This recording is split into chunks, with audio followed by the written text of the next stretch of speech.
Hey guys, what's up? Murphy's Opinions here. Today I'm coming at you with another James Bond review, and today we're looking at Roger Moore's second last film in the role of James Bond, Octopussy, made in 1983, directed by John Glenn. So the plot of this film: when Agent 009 turns up dead at the British Embassy in Berlin holding a Russian Fabergé egg, 007 is called in to investigate.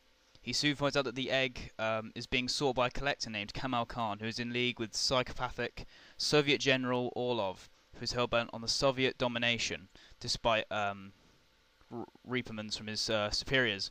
Orlov's plan involves smuggling an atomic bomb into the US Air Force base in West Germany, in the hopes of crippling the country and leaving it an easy target for the Soviets to conquest. Bond's investigation of Khan leads him to India, where he meets a mysterious woman named Octopussy, who is connected to Khan.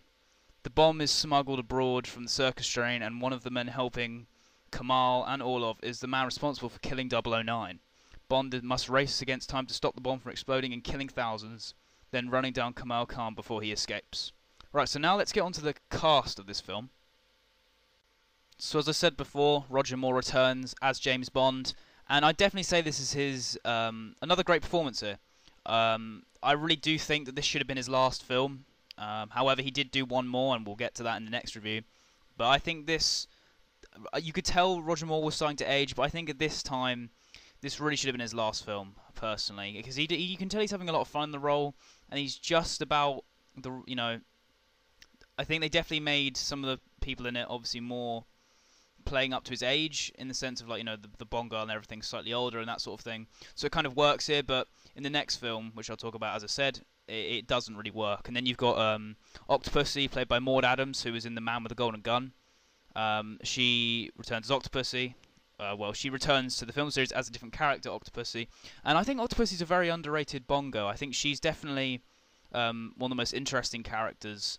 They create such a mystique around her before we meet her, and in the film they kind of create this kind of is she good or bad, and it's very interesting. I do think she's a great Bond girl. Then you've got Kamal Khan, played by Louis Jourdan, who's such a great villain. I think the two villains in this film really work well.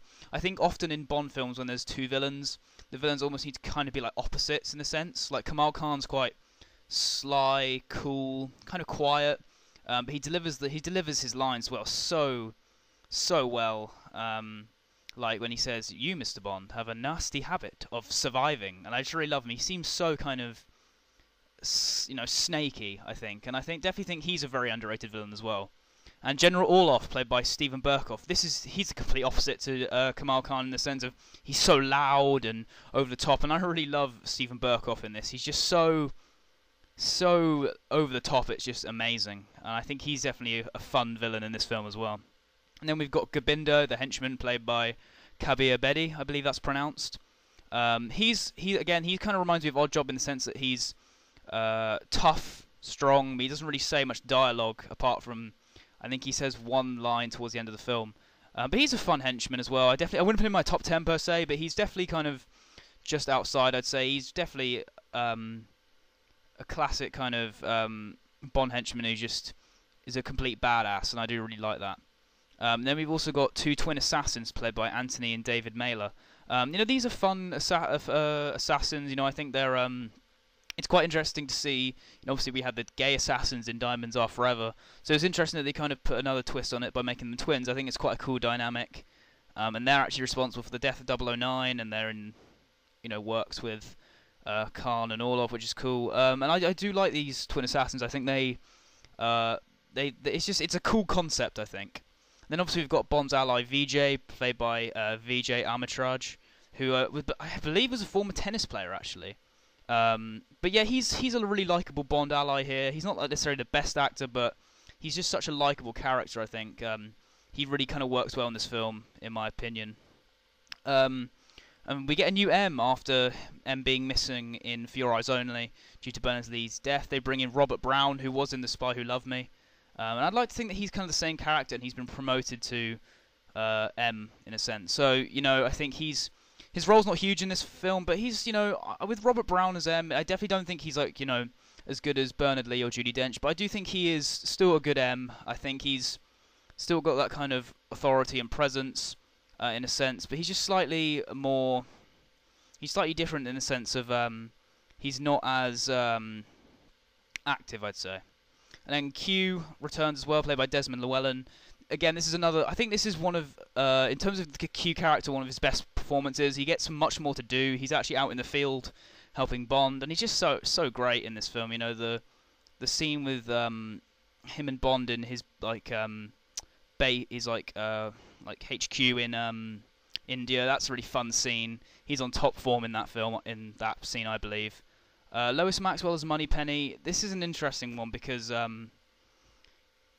as I've said before, in these Roger Moore films, the chemistry between Lois Maxwell and Roger Moore was never really there, even though apparently they were really good friends in real life, which I found interesting because usually, you know, when you've got two friends working together in like a film, whatever, usually they work really well together, but it doesn't really work here. And they also introduced this character of Penelope Smallbone, played by Michelle Clavel, I believe it's pronounced. She's just not a very interesting character, and I only had her in one film. So yeah, it's just not a very interesting character, as I said. They tried to make it just sort of just seemed a bit weird as well because Roger Moore was just a lot older, and Penelope Smallbone was, you know, a very young character. Whereas at least with Moneypenny, you know, they're both kind of much older now, and it seemed more just kind of endearing, really.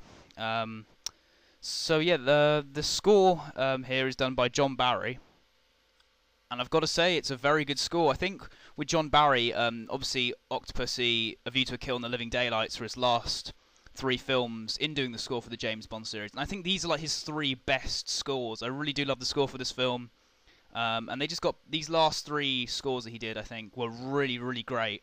Probably arguably some of his best work. So, and as I said, it's a really great score.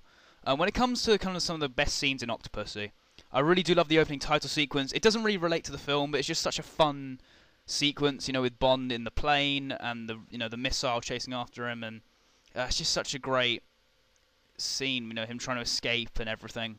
It's just a classic kind of Bond in my eyes. Then you've got the scene after the opening title sequence. It's actually quite eerie. It's this guy dressed as a clown who's 009, and he's got the Fabergé egg, and he's trying to escape the twin assassins. And there's no real dialogue. It's such a kind of tense scene, and I really do think it's one of the best scenes in the film. You've got the chase on the train, which I think is awesome. Bond kind of trying to get onto the train, kind of having to jump across it. I think that's just really awesome. It is a bit ridiculous considering Roger Moore's age, but it's still a great scene, I think.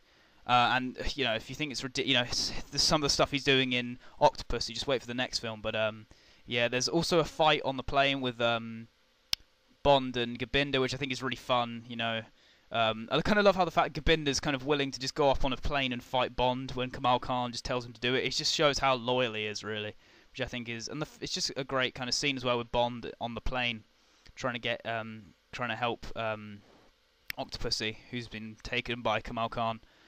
So what are my overall kind of thoughts on Octopussy? I think there's one word that I can use to describe this film.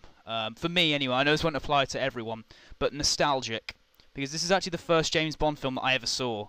And I know I'm not a huge fan of the Roger Moore films. Like, I don't hate them. I mean, there's a couple that I don't really like.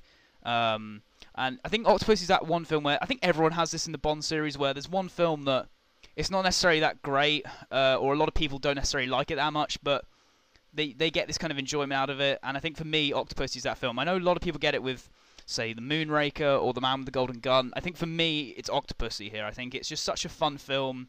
Brings back a lot of memories for me of when I first watched it. As I said, because it's the first one I ever saw, and everything about it, I still enjoy it as much as I did the first time I saw it. So yeah, I think, as I said, I do really like Octopussy. It's definitely one of my favourite Roger Moore films. I'd say it's just behind Live and Let Die and The Spy Who Loved Me. I'd say it's probably my third favourite film. So anyway, guys, I hope you enjoyed my review of Octopussy. Next, we'll be looking at Roger Moore's last film, A View to a Kill. So please drop a like, comment below, follow me on Ask.fm and Twitter, subscribe to my main channel, and once again, thanks for watching, guys.